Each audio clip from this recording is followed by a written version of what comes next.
తడబడకుండా ఏ విధముగా నీవు మాట్లాడినను వినికిడి నీవు నాకివు.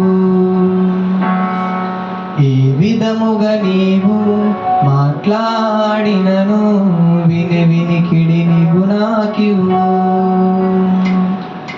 దేవా మాట్లాడుము, యేసయ్యా మాట్లాడుము, దేవా మాట్లాడుము, యేసయ్యా మాట్లాడుము. మాట్లాడే ప్రభువా